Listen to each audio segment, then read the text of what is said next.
City union bank all in one ஆப்ல இருந்து video KYC மூலமா வீட்ல இருந்தே பேங்க் அக்கவுண்ட் ஓபன் பண்ணலாம். வீடியோ கால்லயே வெரிஃபிகேஷன் முடிஞ்சிரும். City union bank.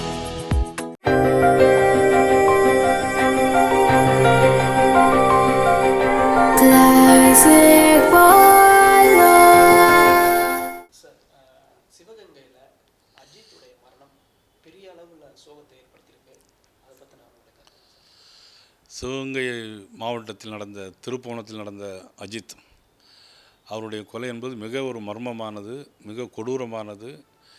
போலீஸ் அத்துமீறி அது பண்ணியிருக்கிறாங்க. வெறும் இன்றைக்கி வந்திருக்க செய்தி கூட ஒரு 500 ரூபாய்க்காக அந்த கொலை நடந்ததாக சொல்கிறாங்க.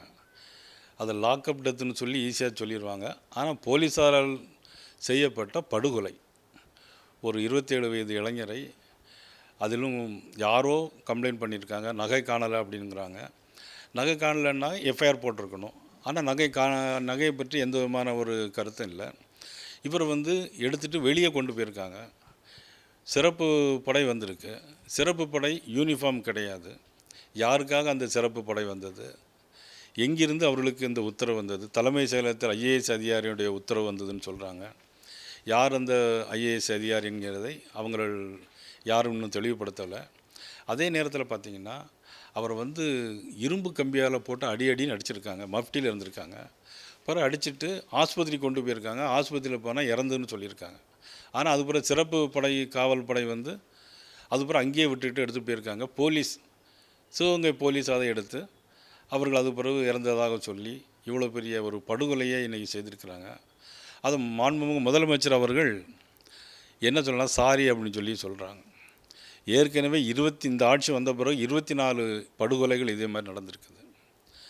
அது மட்டுமல்ல, சாத்தாங்குளத்தில் ஃபெலிக்ஸ் கொலை, அதுவும் ஒரு பெரிய துயரமான சம்பவம். அதுக்கே இன்னும் விடை தெரியல. ஆனால் இவங்க ஆட்சிக்கு வந்தோடனே சாத்தாங்குளம் காவல் நிலையத்தில் இருந்த கொலையை நாங்கள் தீர்வு கொண்டு வருவோம் அப்படின்னு சொன்னோம். 2021 ஆட்சிக்கு வரும்போது இவங்களுடைய தேர்தல் அறிக்கையிலேயே குறிப்பிட்டிருந்தாங்க, நாங்கள் ஆட்சிக்கு வந்தோடனே சாத்தான்குளம் வழக்குக்கு நாங்கள் நீதி பெற்று தருவோம்னு சொல்லிட்டு 4 வருஷம் முடிய போகுது. இன்னுமே இதுக்கு எந்த ஒரு தீர்வும் கிடையாது.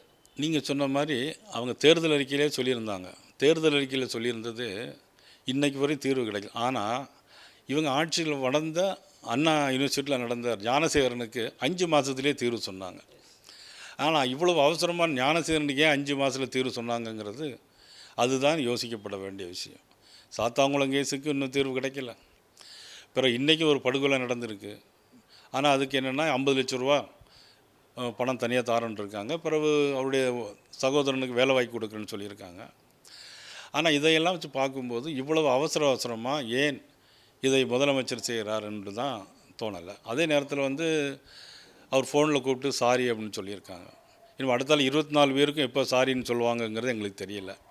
இது ஒரு காவல்துறையை எப்படி கட்டுப்பாட்டில் வச்சுருக்க CM அவங்களுடைய கட்டுப்பாட்டில் தான் இருக்குது காவல்துறை. அவருடைய கட்டுப்பாட்டை மீறி நடக்குதா செயல் எல்லாமே? மாண்புமிகு முதலமைச்சர் அவர்களுடைய கட்டுப்பாட்டில் இல்லை. அதாவது அவுட் ஆஃப் கண்ட்ரோல்.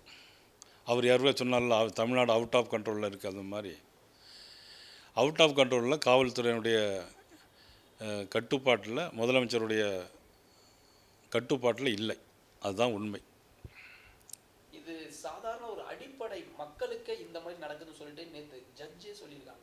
நீதியரசர் அந்த ஒரு அறிக்கையை சுற்று காட்டி சொல்லியிருக்காங்க, ஒரு சாதாரண மனிதனுக்கு இந்த மாதிரி நடக்குதுன்னா இது என்ன சொல்கிறதுன்னு தெரியலன்னு சொல்லி இது நீதிபதியே அவர்களாகவே முன் நேரே போய் விசாரிக்கக்கூடிய அளவுக்கு ஒரு படுகொலை நடந்திருக்கு. அப்படின்னா காவல்துறையினுடைய அத்துமீறல் மட்டுமல்ல, காவல்துறை இவ்வளோ படுகொலை செய்வதற்கு துணிவதற்கு முதலமைச்சர் அவர்கள் எந்த விதமான கட்டுப்பாட்டிலும் காவல்துறை இல்லை என்பதை தான் சொல்லுகிறேன். ஐயா, சென்னையில் 2 நாளைக்கு முன்னாடி ஒரு சிறுமியோட பாலியல் வன்கொடுமை நடந்ததாக காவல்துறையில் புகார் தெரிவிச்சிருக்காங்க. அதை பற்றின உங்களுடைய கருத்து? நுங்கம்பாக்கம் காவல் நிலையம் F3 போலீஸ் ஸ்டேஷனில் ஒரு தந்தை தன்னுடைய சிறுமியை தேடி இருக்கார். பக்கத்து வீட்டில் இருக்கான்னு சொன்னோன்னா அங்கே போய் இருந்தோடனே அந்த குழந்தை சொல்லியிருக்குது கையில் ஊசி போட்டாங்க அப்படின்னு. ஆனால் அந்த குழந்தை ஊசி போட்ட பிறகு அப்புறம் ஆஸ்பத்திரிக்கு போய் பரிசோதனை பண்ணியிருக்காங்க. அதுக்கு என்னென்னா பாலியல் தொந்தரவு கொடுத்ததாக. அது மட்டுமல்ல, அது உடம்பெல்லாம் வலி ஏற்படுகிறது அந்த குழந்தை சொல்லியிருக்குது.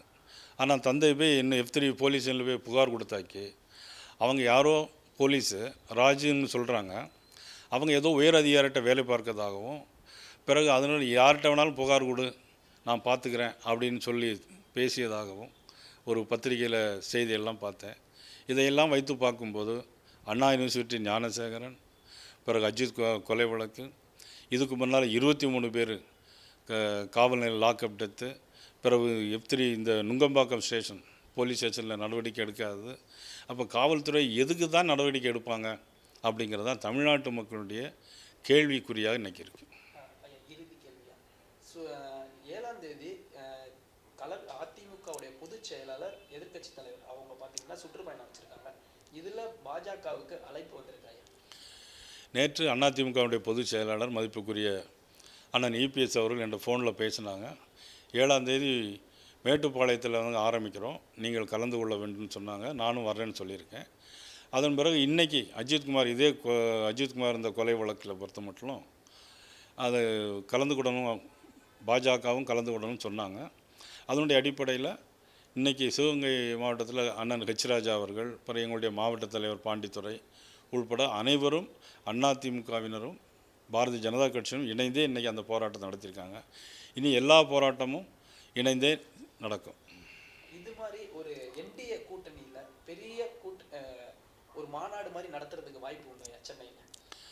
அது இப்போ வந்து அண்ணன் EPS அவர்கள் வந்து யாத்திரை ஆரம்பிச்சிருக்காங்க, சுற்றுப்பயணம். ஆனால் இது முடிந்த பிறகு அதை பற்றி யோசித்து பெரிய அளவில் எல்லா இடங்களிலும் சென்னை, திருச்சி, மதுரை போன்ற இடங்களில் நடைபெறுவதற்கு நாங்கள் கலந்து ஆலோசித்து முடிவெடுப்போம். நன்றி.